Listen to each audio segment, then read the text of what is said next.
my name's Laura, and I've been riding my bicycle since I was very young. So I used to go to school, I used to go to university, and I went everywhere on my bike, but I never really, I was never very sporty about it. So I was never at a club, I never did racing, and I never really rode it that far before. But I've always liked to be on my bike. And then in 2015, I met my now husband, Stevie, and he'd been doing long distance cycling, ultra cycling, since he was about 11 was when he first rode 100 miles. Here in the UK, we have a club called Audax, and he's been riding with them, and I think Audax is all over the world as well. He got me involved with Audax too. So we started doing the longer distances, and then we started to go on holidays, touring on our bicycles and carrying tents and our kit and everything as well.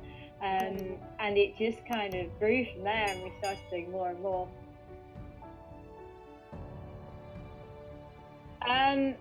So it's only really been in the UK and Europe. So, in Wales, Scotland, we go a lot. And then mainly in France, a little bit in Germany too. So we've not actually properly cycled that many different countries yet.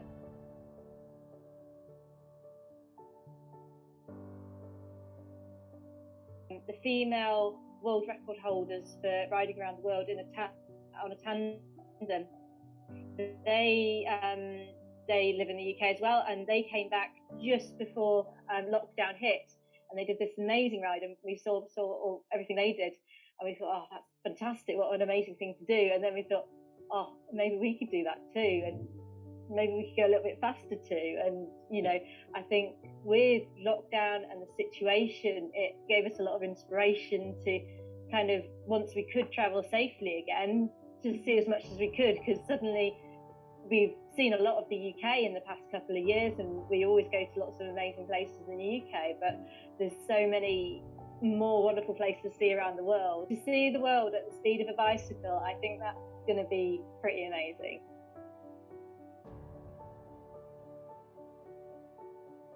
So Guinness World Records, they differentiate between male, female and mixed. So we'll actually be going for the mixed record.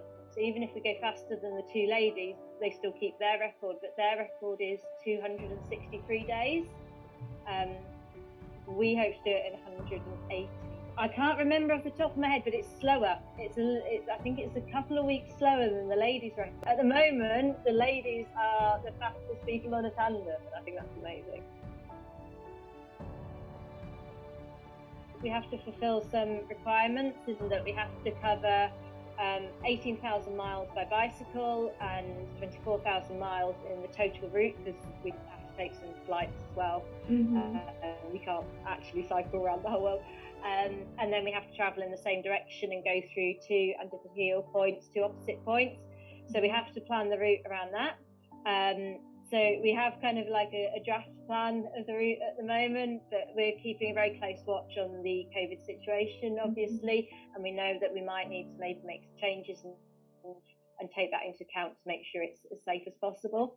But at the moment, we are planning to start in Germany, in Berlin, because then we don't have an extra crossing of the channel, for example, because once we start, the clock doesn't stop. So every flight, every ferry, anything like that takes away from our time. So we start in Germany, and then we head down through Europe to Turkey and Istanbul, and then through Turkey, and then it looks like at the moment we'll be going up through Georgia to Azerbaijan, crossing the Caspian Sea, potentially then to Kazakhstan, and then to Turkmenistan, and then we fly to India. From India, we kind of travel across India, and then we have to fly over Myanmar, because it's politically unstable at the moment. So then we go to Thailand, down through Malaysia to Singapore. Then we will fly to Australia and ride through the south coast of Australia. We ride through both islands of New Zealand, and then we go to Vancouver, and then we cross through the USA to New York, and then we fly to Portugal and then come back up through Spain, France, Germany.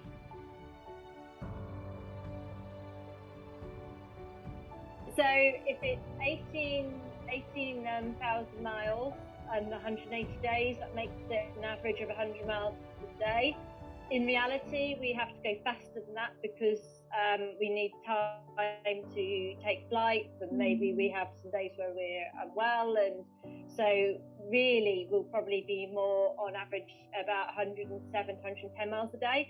But that's something, so we rode Land's End John O'Groats at that speed, so we know we can ride the Tandem day, for a couple of weeks at that speed, as much as it's still going to be very hard. And we want to make it a challenge, so we don't want somebody to go and think, I'll have a holiday and I'll cycle around the world and get a record. We want to make it a true challenge. We will take a day off whenever we take a flight, and so at the moment I think we have 5 flights, so we have 5 days off flights, and then we will take as little as we can apart from that. At the moment it's the planning, it's the route, it's like all the logistics, getting the kits, getting sponsorship, everything like that is the big work at the moment.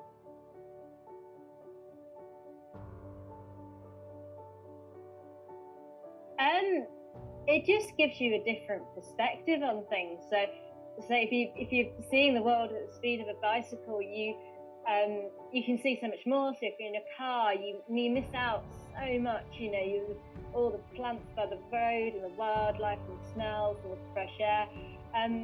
But equally, if you're walking, and we've done quite a lot of long distance walking in the UK too, that it's so much slower. You don't see as much. Where on some of our rides, we ride from one side of the UK to the other and back again in a weekend, and it's crazy. But you see so much so quickly. And the people you meet as well, if you're on a bicycle, everybody wants to help you, everybody's so friendly, and they want to know what you're doing and where you're going, and you make such good connections because you're on a bicycle, and particularly with a tandem. Tandems are amazing because if people see you on a tandem, it always makes them smile, and you get children, they point, they go, Mum and Daddy, there are 2 people on the same bicycle, isn't that amazing? So it can bring a lot of joy too, and that's what we love.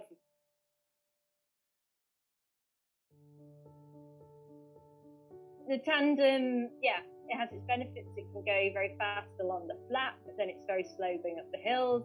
And then on the tandem, if one person needs to stop, both people need to stop. So you can actually, sometimes you can lose time because you're on the same bicycle, but then it's easy to stay together. So Steven, my husband, he's a much faster cyclist than me, so he either has to ride slower with me, or if we're on the tandem, we can both work as hard and we go at the same speed, and it's easier to talk. You have to be a really strong team. You have to be a very good pair.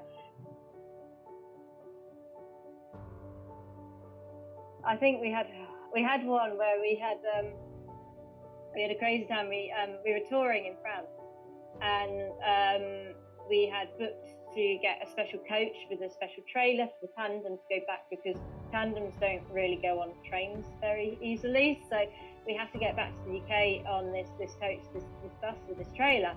And there'd been some confusion when we'd made the booking as to where the coach was going from.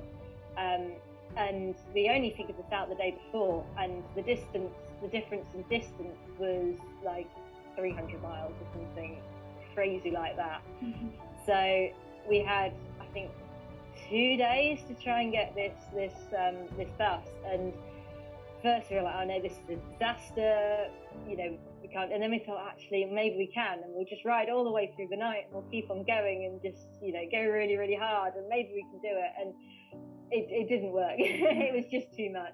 But it was 2 o'clock in the morning, we'd going, we were just so tired, and we'd climbing up this massive hill in France. I don't even really know where it was, but we were just trying, and we just got too tired. We were like, we need to stop, we need to sleep. So we literally just got the bike, we pulled it over the crash barrier, we just opened up the outer layer of the tent and got in and just slept on the road. And it was just like, we just needed somewhere. But as part of the Audax rides, you often end up like sleeping in strange places, so maybe just like in a bus stop or anywhere that's got like a little bit of shelter, and you can just get a little bit of sleep.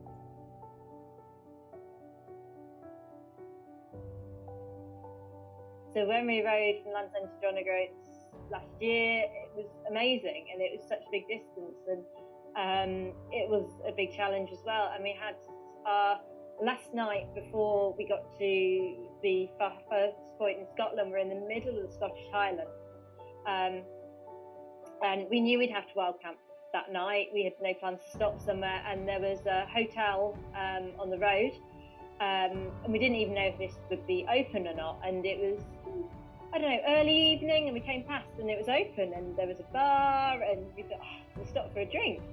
And we stopped for a drink, and there was another couple there.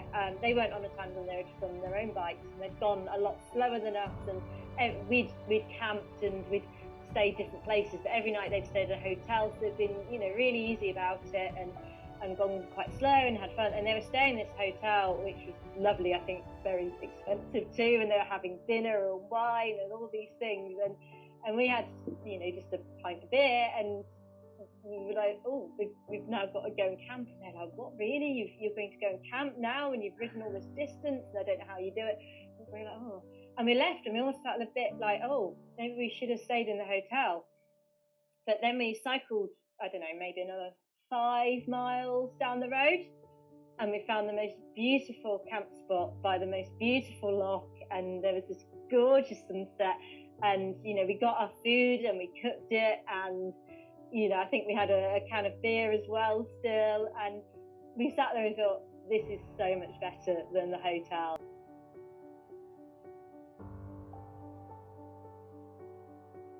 Oh, there's lots of really hard times, especially because we do like the ultra endurance events, and sometimes because they go all through the night, so you have sleep deprivation, and it gets like hard to eat because you're always trying to eat all the time, and there's all this pressure to go faster and faster and faster, and so we've had a few times where it's like really, really tough, and it's like, do we want to continue? And we did one event in the north of England that was like 1,000 kilometres in 75 hours. I said kilometres because all that always works in kilometres, so it's a massive distance, and it's the first big ultra distance event we'd done on Tandem, and it was so hard and so hilly. The north of England is like really hilly, and we'd done all these big climbs, and we were on the last night, we were so tired, and we were like talking to keep each other asleep. I was singing, I don't sing very well, so that works very well at keeping us awake. It was awful, and we were doing everything we could. And then we were going downhill, and suddenly Stevie swerved the tandem in the road, and I was like, what are you doing? What's going on? Because the road's empty, it's only us, luckily, really quiet. And he just went, I just went around that bin. And I'm like, what bin? There's no bin. And he's like, I just went around that rubbish bin in the road. And I was like, no, there's nothing there. And he was hallucinating. So next bench, we got out like our space blankets, our full blankets, and we just lay down at 20 minutes. Because it's like, no, if we're seeing things that aren't there, this is a problem. So yeah, that was crazy.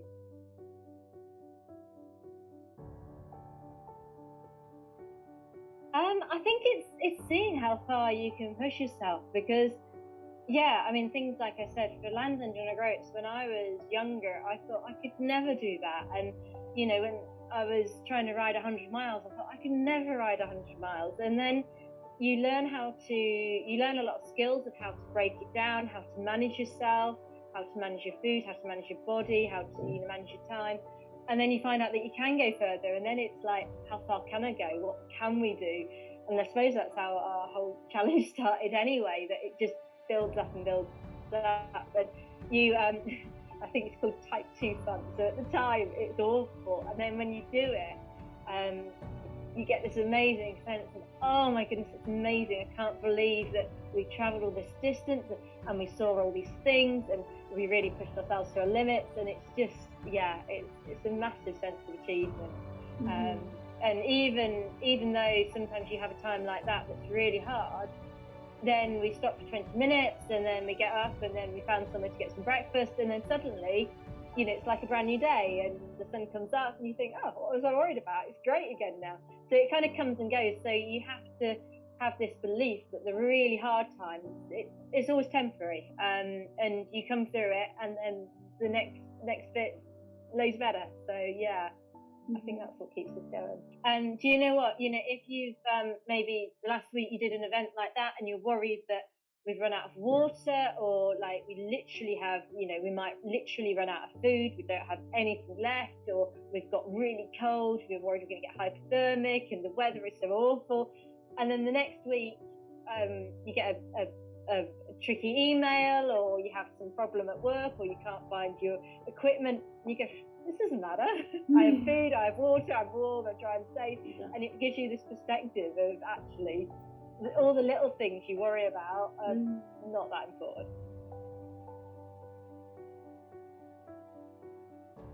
We can only carry so much, and it's quite well known in the long distance events, and the same for, I think, people that tour as well, that we don't eat gels and we don't take powders, and we don't do this kind of rubbish. We have to eat real food because our bodies have to survive for a very long time. So we'll have to adapt for different countries. Obviously in India, the cuisine's going to be very different from Australia and in Thailand. But I think, from like the research I've done, every country you come across like your staple foods. So you learn quite quickly, in Turkey we learn kebab and pizza, and in India will probably be based on like vegetarian dals and bread and things like that. So I think it'll be learning what our staple foods are, what all the best biscuits are, because that's obviously very important. And I think, and we'll kind of always have some provisions. We're still in debate about whether we take like a little stove so we can make noodles every night, but that could give us some more options too.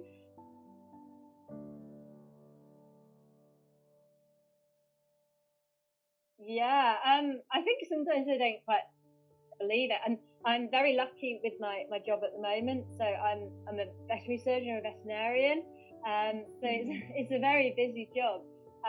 But I actually I was moving jobs during lockdown, and I did a job for a little while, and then this job came up, and they said, we see you applied before, we now have a vacancy, would you like to apply again?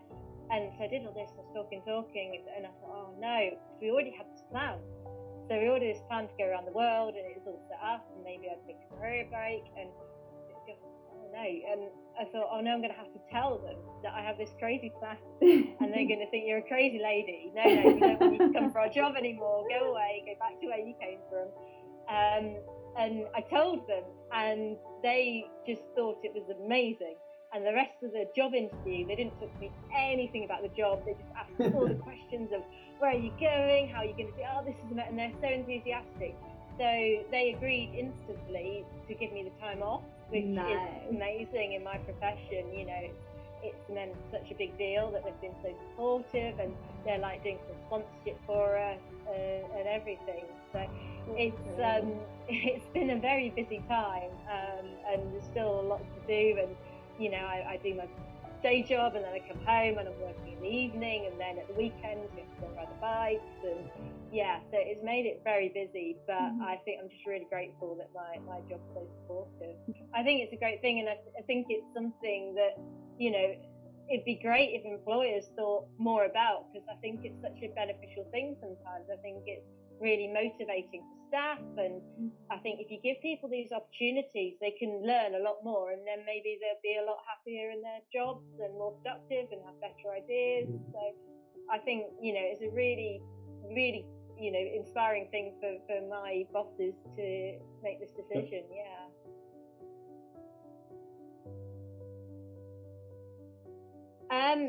So we're very lucky in that we're not, because it's such a commitment, we didn't want to commit to do it without being able to finance it. So we're very lucky that we've had a lot of sponsorship for kit and so we need a whole new tandem too, because we need a tandem we can split it into two pieces with couplings, so we can package it to get it on an aeroplane. So we need a whole new bike, and as much as we have a lot of kit, the amount of wear that kit will have in 6 months, we need everything new, because otherwise it will be worn out in 3 months. So we're really lucky that we've got loads of really good sponsors that are helping us out so much with all kit. We're still seeing if we can get like a corporate sponsor for financial backing to help with the cost of the flights and the day-to-day and the visas and things like that. But we're not dependent on that. So we're in a position where we can take out loans and kind of, make the finances work if we need to. But we're still, it's been one of my big projects is trying to find maybe a company that will want to kind of liaise with us and be like, yeah, we're sponsoring a Tandem breaking the world record. Yeah, it is quite tricky to figure out, and I know some countries would be a lot more expensive than others. So I think Australia might be one of the most expensive. The States could be fairly expensive, and then Southeast Asia, India, they'll probably be a lot cheaper, for example. So we don't kind of have a set monthly budget, and it's been a bit tricky to budget in terms of like the prices of flights and things like that, because I think it's only the last week that Australia has opened up to certain types of travel. So even trying to like find the price of flights has been quite hard because they're not going anywhere. So we kind of have a rough idea of the budget, and as well it depends a bit on what bits of kit we get sponsored for and things like that.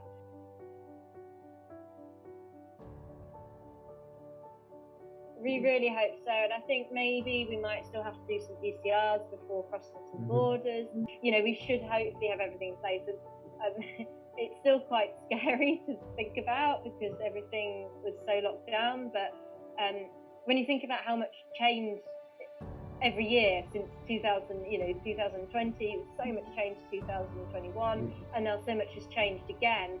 I just hope that by June next year it will have all changed again. Hopefully we're past the worst of it, and hopefully we can travel safely still.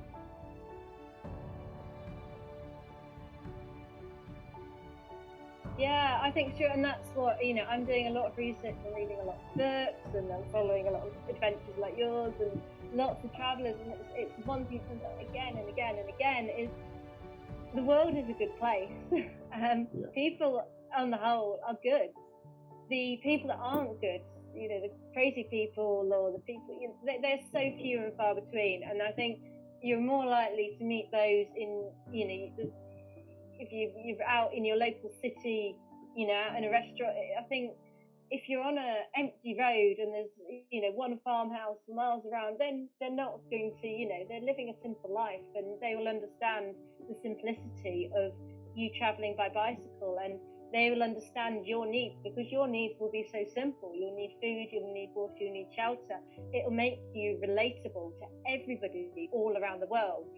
Whereas if you're in a busy city and there's so much going on, and it makes things so much more complicated. So the simplicity of life is the standard in the depths of Kazakhstan to the depths of India to Australia to everywhere around the world, and that's part of humanity. And wherever we've been, people are generally good, and whenever we've travelled, it's something you never get around to. I always think of making a note of these random acts of kindness when people just give you some water, they give food, or they give you directions, or they're just so kind.